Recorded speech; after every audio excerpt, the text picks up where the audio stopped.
Hello everyone, today I'll be narrating 3 new creepyposts that I found off of the Creepy Encounter subreddit. Liking this video and subscribing to my channel helps me a lot. After you've heard these stories, let me know what you thought of them in the comments below. But without further ado, let's dive straight into their experiences.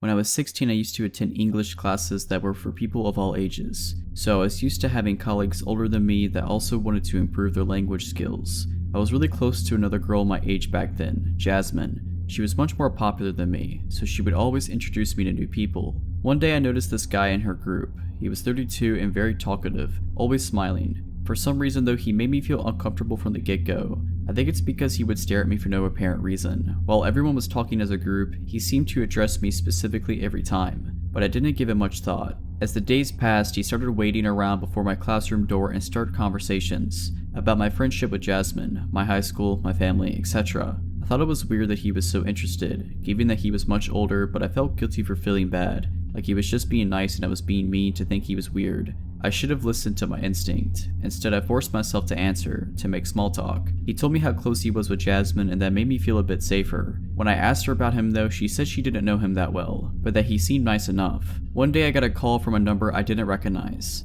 When I picked it up, it was him. He said he got my number from Jasmine. I was upset and confronted her about giving my number to him, and she said he insisted, so she ended up agreeing to it. He started calling me all the time, like 2 to 3 times a day, to ask about my day, saying he missed me and wanted to chat. He started telling me private stuff about his life because he felt like he could talk to me since I was so mature for my age. I didn't like it, so I stopped answering, or would make an excuse and quickly hang up. Then he would send me messages. That's when things started getting worse. The messages would vary in tone. Sometimes they were really childish, with lots of emojis. He would wish me a lovely day or say he was thinking of me. Other times they would simply say, "You're so pretty," too pretty, with no context. He would say he was glad I didn't have a boyfriend, that I should never get one or he would be mad. I never answered to those and showed them to Jasmine. I told her I didn't want to see or talk to him anymore before or after class, and she said she would help.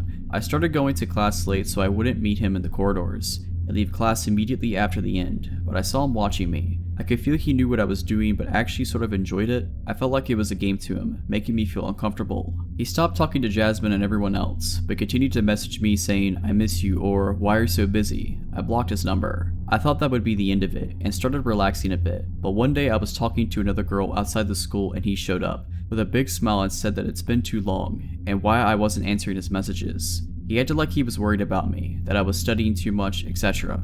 He invited me to go have a coffee with him in his house. I told him no and went inside, where I pretended to study in the library until he left. He waited around doing nothing more for an hour. I started really being scared then. Since that day he invited me to his house, he became more aggressive, making fun of me whenever he bumped into each other in the corridor, saying stuff like, "Still busy," or "I'm in no hurry." He found my social medias and sent me messages there, each time more explicit. He would comment on my pictures saying I was sexy and that he knew what I was up to, teasing me. I blocked him everywhere, but I always felt like he was watching me all the time. He stopped talking to me but would always stare at me in class. One day I was going back home alone after class. I noticed a car was right next to me, driving slowly, and when I looked it was him.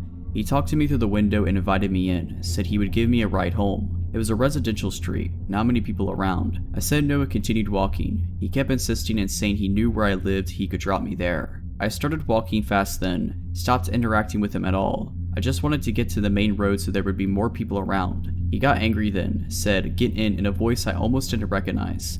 I looked at him in shock and his facial expression had changed completely. He had a dark look in his eyes, no smile at all. He looked like he wanted to hurt me. So I ran and got into the first shop I saw, a mini market. I waited until his car left and then sped home. After that, I didn't want to go back to class. I asked my mom to change classes. I never told her why. For some reason I felt ashamed, like I somehow caused the situation. I finished the semester without incidents and thought it was all over, but after 2 years, yes, 2 whole years, he came back. By then I was starting university, and any thoughts of him were out of my mind, until he created a new account on Facebook and started messaging me again, like nothing happened, like no time had gone by. He said he was hurt I cut him out of my life, that he wanted to be my friend. I blocked every account he made without ever answering. One day to my panic he showed up in my campus. I went to a university that was close from home, but still, it couldn't have been a coincidence. He was just across the street, watching me. I hurried and got into a bus before he could talk to me. The next week I wasn't so lucky. I was eating a snack at the cafeteria with a group of friends and he just suddenly came by and introduced himself to everyone, like we were old friends. I could barely breathe. My friends noticed I wasn't feeling well and he seemed to enjoy the confusion and my fear. I pulled him aside and asked him what he was doing, asked him to leave me alone. He said he wouldn't and again had that dark look he had in the car, years before. The creepiest part was just how different it was from the expression he had around everyone else. He looked like a different person. I told him I would tell everyone, and he said he knew I wanted him. He knew I was just a dirty little tease, but that he would get me. My body and mind just shut down when I heard that, and I ran back to my friends and started crying. When I finished telling them everything, he had gone away and I never saw him again.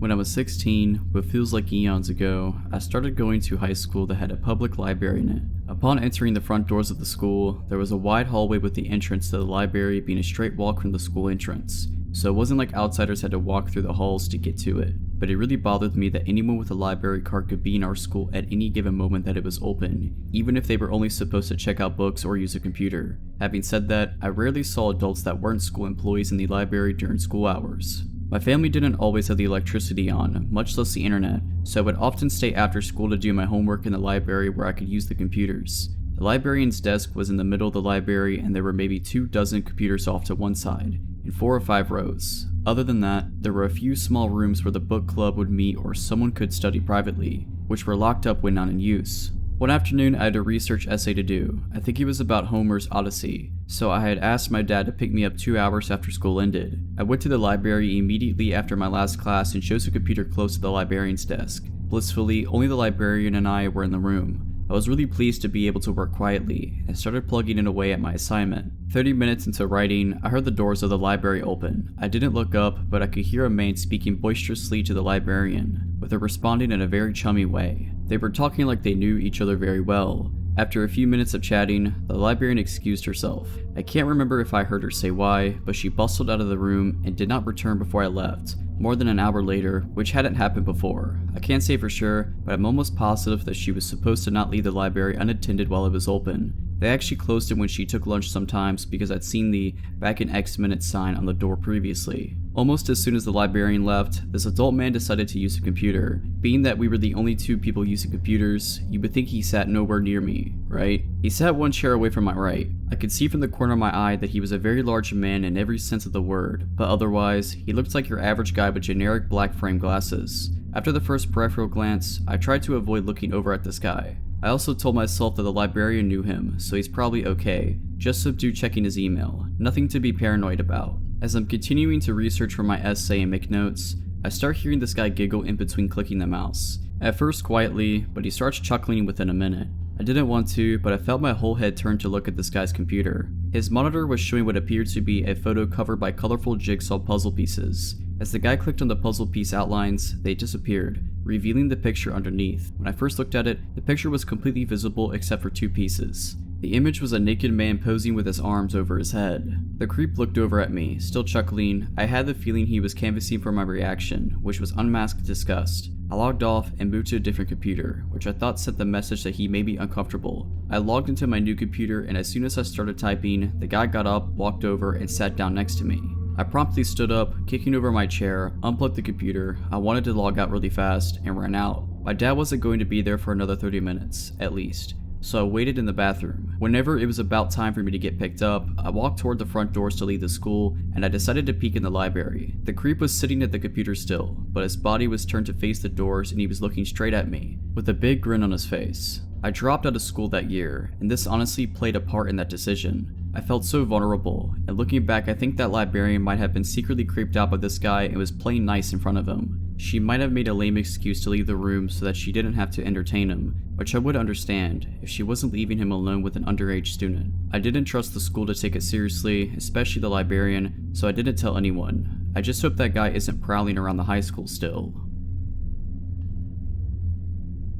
Last year I, a 20-year-old female, had taken the morning off from work so I could pick up my friend from a pretty serious medical procedure. It had been a tense time and I really just wanted her to get through it okay so she could begin to heal and feel better. I live in New York and her appointment was right off of 42nd Street by Grand Central Station, which is arguably one of the most well-populated, busy areas of the city. I had just gotten off the subway and was walking east past Grand Central Station when I made eye contact with this dude walking towards me, and half a block away. He was a thin, looking guy with really creepy eyes, and he was looking basically directly into my soul. It was incredibly unsettling. We were far enough away that I tried to play it off, looked down, and casually strafed to the right a bit so that our paths wouldn't cross. When I looked up, I noticed he mirrored my movements so our paths were directly aligned again. I strafed again to the left and he again moved to be in line with me, eyes still locked on me. I felt a sick feeling in my stomach and started to freak out a little. He was getting much closer now and we were basically trapped in a group of people, so I didn't really have space or time to cross the street.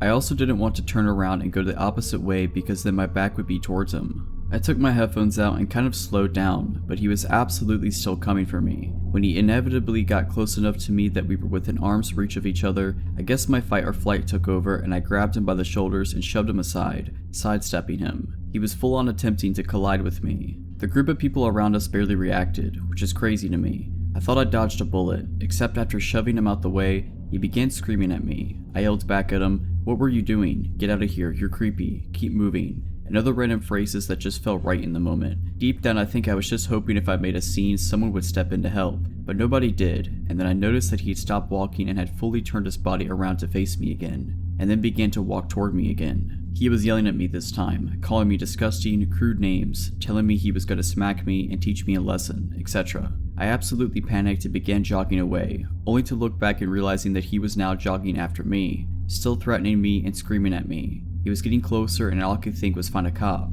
You're at Grand Central, where are the cops? Not one stranger noticed or intervened. He was literally 10 feet away from me when I finally just ran up to the biggest, burliest dude I could find and yelled help at him. He was a little surprised and didn't do much, but this younger couple next to us stepped in. The guy got in between us and started telling the creepy dude to get lost, that he's making a scene, and that he needs to go, etc., while the girlfriend consoled me. The guy glared at me one last time until he finally turned and started walking away, still cursing. I thanked the couple and continued along my way, making it about 5 paces before absolutely breaking down in tears and calling a friend. Thank God for the coffee place nearby that let me loiter while I collected myself before going in to pick up my friend. And thank the universe for that brave couple that stepped in to protect me. To this day I wonder what the man would have done to me if I hadn't shoved him aside or if that couple hadn't stopped him from chasing me. Just goes to show, no matter how many people are around you, if you're having a bad feeling, listen to it, and don't be afraid to yell for help. Alright, so that's it. Hope you enjoyed this video. If you did, consider liking this video and subscribing to my channel. Let me know what you thought of these stories in the comments below. But as always, have a nice day.